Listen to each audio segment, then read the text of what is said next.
Please stand for the pledge. I pledge allegiance to the flag of the United States of America and to the republic for which it stands, one nation, under God, indivisible, with liberty and justice for all.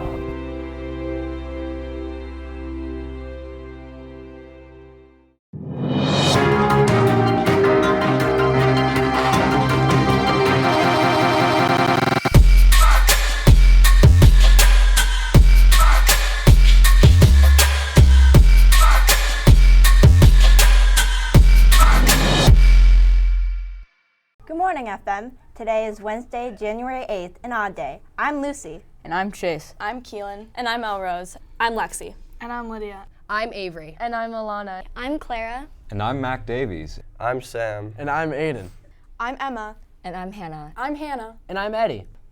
I'm Brennan. And I'm Samantha. In today's announcements, we have almost a whole semester without homeroom under our belt. Here's a look at this year's big change. The idea of eliminating homeroom began 12 years ago when Dr. Kilmer was vice principal, but some faculty were bothered by the change, so the 5-minute period was kept. With this new change put in place, there are more instructional minutes in a school day. As 1 minute each period may not seem like a big difference, the added minutes make a big difference throughout the year. With first period starting at 7:45, the issue of getting to school on time has become less prevalent. The most noticeable difference to Dr. Kilmer has been decreased traffic as he stands outside House 2 in the morning.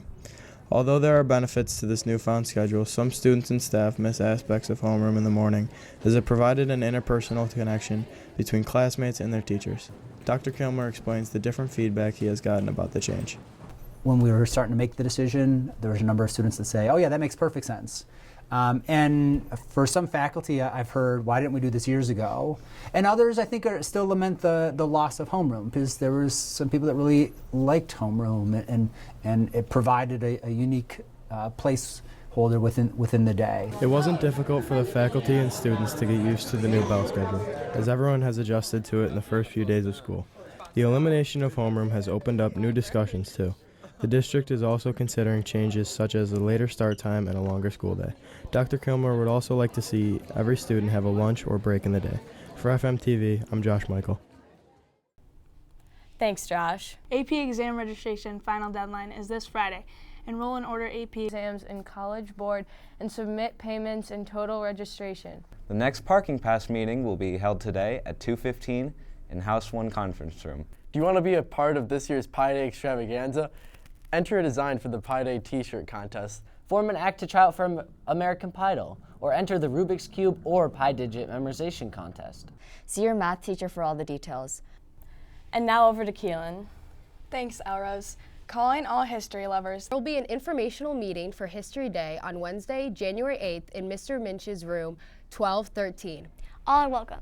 January is the final month to pre-order your 2019 to 2020 Oak Leaves yearbook. All orders are due by Friday, January 31st.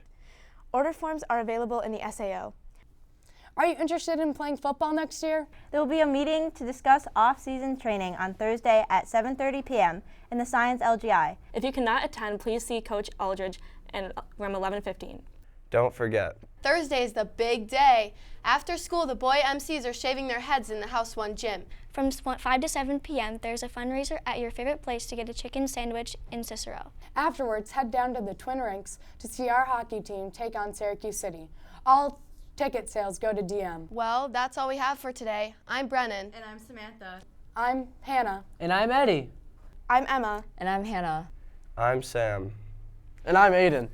I'm Clara. And I'm Mac. I'm Avery. And I'm Alana. I'm Lucy. And I'm Chase. I'm Keelan. And I'm Elrose. Have a great day, FM. Have a great day, FM. Have a great day, FM. Have a great day, FM. Have a great day, FM. Have a great day, FM. Have a great day, FM. Yay.